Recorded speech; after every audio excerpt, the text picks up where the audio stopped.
नमस्कार, चार का चक्रव्यूह देख रहे हैं आप। मैं हूं आपके साथ राधिका राज।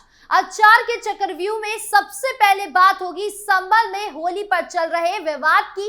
दरअसल डासना मंदिर के महंत यति नरसिंहानंद गिरी ने भी संभल सीओ अनुज चौधरी का समर्थन किया है। तो क्या है पूरा मामला, जानेंगे विस्तार से। साथ ही बात होगी एएमयू की, जहां होली विवाद के बाद हिंदू छात्रों के लिए मंदिर बनाने की मांग उठी है। जानेंगे पूरा मामला विस्तार से।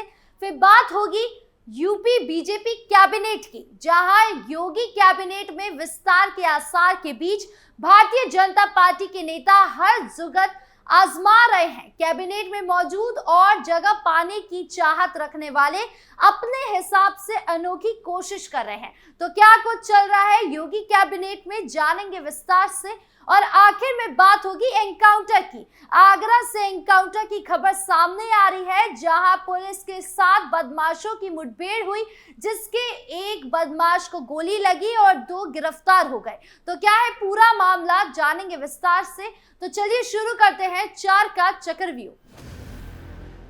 पहली खबर संभल से जुड़ी है। दरअसल गाजियाबाद में श्री पंच जूना अखाड़े के महामंडलेश्वर और डासना मंदिर के महंत यति नरसिंहानंद गिरी ने भी संभल सीओ अनुज चौधरी का समर्थन किया है।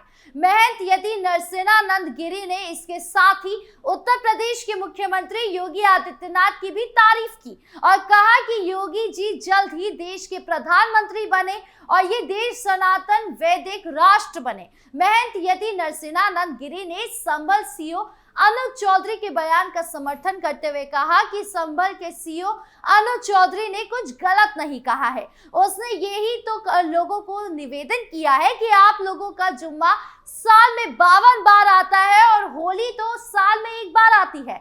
महामंडलेश्वर यति नरसिंहानंद सरस्वती ने कहा कि मैं योगी जी चाहिए कहना चाहूंगा कि जो बाहर के मुस्लिम देशों में हिंदुओं के त्योहार पर सुविधा हिंदुओं को मिलती है, वैसी ही सुविधा यहाँ मुस्लिम त्योहार पर मुसलमानों को मिलनी चाहिए। उन्होंने मांग की कि जिस तरह होली सऊदी अरब, पाकिस्तान, अफगानिस्तान सहित मुस्लिम देशों में मनाई जाती है, उसी तरह भारत में ईद मनाई जानी चाहिए। महामंडलेश्वर यति नरसिंहानंद सरस्वती ने कहा कि संभल में अनुज चौधरी को मेरी तरफ से बहुत बहुत आशीर्वाद। देश को अनुज चौधरी जैसे शेर चाहिए। गौरतलब है कि संभल सीओ अनुज चौधरी पिछले दिनों दिए अपने एक बयान की वजह से चर्चाओं में है। दरअसल संभल सीओ अनुज चौधरी ने कहा था कि जुम्मा साल में 52 बार आता है, होली साल में 1 बार आती है। मुस्लिम समुदाय के लोगों को यदि ये लगता है कि होली के रंग से आपका धर्म भ्रष्ट हो जाएगा तो उस दिन घर से ना निकले। अगर होली पर कोई उपद्रवी गलत कार्य करता हुआ पाया जाता है तो उसकी बख्शीश नहीं होगी। संभल में हम शांति व्यवस्था बिगड़ने नहीं देंगे। जैसे जैसे सीओ के बयान को समर्थन मिल रहा है, वैसे वैसे ये मामला और गंभीर होता चला जा रहा है। ऐसे में देखना होगा कि होली से जुड़ा ये मामला क्या रुख लेता है। बढ़ते अगली खबर की ओर, जहां बात एएमयू की। दरअसल अलीगढ़ मुस्लिम विश्वविद्यालय में होली मनाने को लेकर उठे विवाद के बाद अब वहां हिंदू छात्रों के लिए मंदिर बनाने की मांग उठी है। अलीगढ़ में भारतीय जनता पार्टी की मुस्लिम महिला नेता ने एएमयू कैंपस में मंदिर बनवाने की मांग की है, ताकि वहां पढ़ने वाले हिंदू छात्र मंदिर में पूजा कर सके।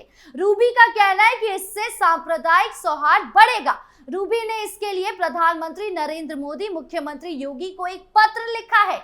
मीडिया से बात करते हुए रूबी ने कहा कि मैं जयगंज मंडल उपाध्यक्ष हूं महिला मोर्चा से।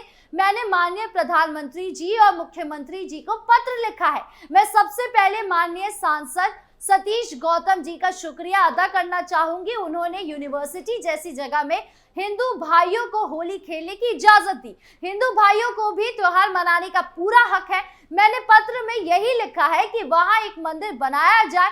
रूबी ने आगे कहा, जिस तरह से एएमयू में बरसों से मस्जिद बनी हुई है और लोग नमाज पढ़ते हैं, वैसे ही वहां पर मंदिर भी बनाना चाहिए। वहां दोनों समुदाय के लोग पढ़ते हैं, उनको आगे कोई शिकायत ना हो कि यहाँ मस्जिद है, मंदिर क्यों नहीं। मैंने यही मांग की है और ये एक होली का त्योहार है, बहुत पवित्र है। इसमें सभी लोग मिलजुल कर होली मनाएं, हिंदू मुसलमान के बीच कोई भेदभाव ना रहे। जिसको कोई आपत्ति है, रंग पड़ जाएगा, छीट पड़ जाएगी तो वो बाहर ना निकले। अगर बाहर निकलेंगे तो रंग पड़ेगा तो उससे उसको परेशानी होगी, फिर आगे कोई मुद्दा उठेगा। किसने रंग डाला और लड़ाई झगड़े की बात होनी चाहिए। मिलजुल कर त्योहार मनाए, ये हिंदुस्तान है, यहाँ सबको मिलजुल कर त्योहार मनाने का अधिकार है।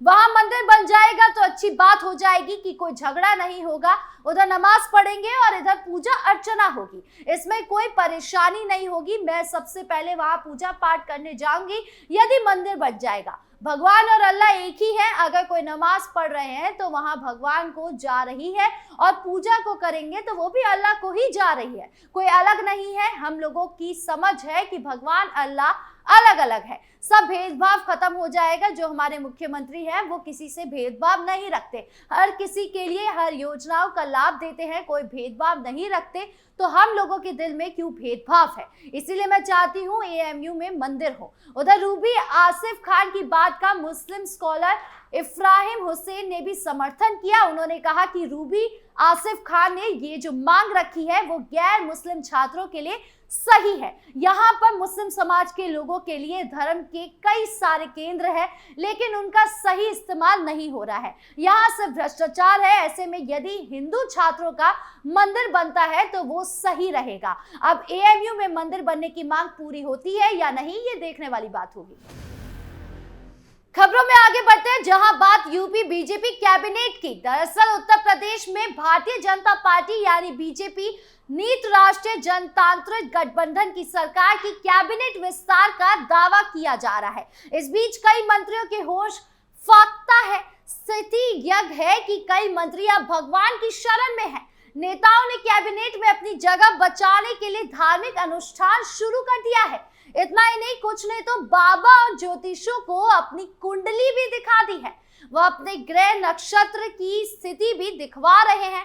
ये सब करने वालों में वो नेता भी शामिल है जो योगी सरकार की कैबिनेट में शामिल होने की चाहत रखते हैं। एक मीडिया रिपोर्ट्स में दावा किया गया है कि कुछ नेता राज्य के बाहर भी धार्मिक अनुष्ठान करा रहे हैं। रिपोर्ट्स के अनुसार कैबिनेट में बने रहने और एंट्री पाने की चाहत रखने वाले नेता न सिर्फ ईश्वर और ज्योतिषियों की दर पर बल्कि भारतीय जनता पार्टी के मातृ संगठन राष्ट्रीय स्वसेवक संगठन के दर पर भी उपस्थित दर्ज करा रहे हैं। बता दें कि यूपी की बीजेपी इकाई में इस महीने बड़े फेरबदल होने हैं। दावा किया जा रहा है कि कुछ लोगों को कैबिनेट से संगठन और कुछ को संगठन के काबीना में जगह दी जा रही है। सबसे पहले जिला अध्यक्षों की सूची आनी है, इसके बाद बीजेपी की यूपी इकाई को नया प्रदेश अध्यक्ष भी मिलना है, जिसके बाद मंत्रिमंडल विस्तार तय माना जा रहा है। हालांकि नेताओं को यह समझने की जरूरत है कि मंत्री भविष्यवाणी पर नहीं, हुनर और काबिलियत पर बनाए जाएंगे। खबरों के अंत में अब बात एनकाउंटर की। आगरा पुलिस और बदमाशों के बीच मुठभेड़ हुई, जिसमें एक बदमाश के पैर में गोली लगी। लूट की घटना को अंजाम देने वाले 3 बदमाशों के साथ शनिवार देर रात्रि पुलिस की मुठभेड़ हुई, जिसमें पुलिस की जवाबी कार्यवाही में एक लुटेरे बदमाश के पैर में गोली लगी और वो घायल हो गया। मौके से कुल 3 बदमाशों को गिरफ्तार किया गया, जिनके कब्जे से लूटे गए जेवरात बरामद हुए। घायल बदमाश को पुलिस ने इलाज के अस्पताल में भर्ती कराया। दरअसल आगरा के अचनेरा थाना क्षेत्र अंतर्गत 5 मार्च को शातिर बदमाशों ने 2 महिलाओं के साथ लूट की घटना को अंजाम दिया था।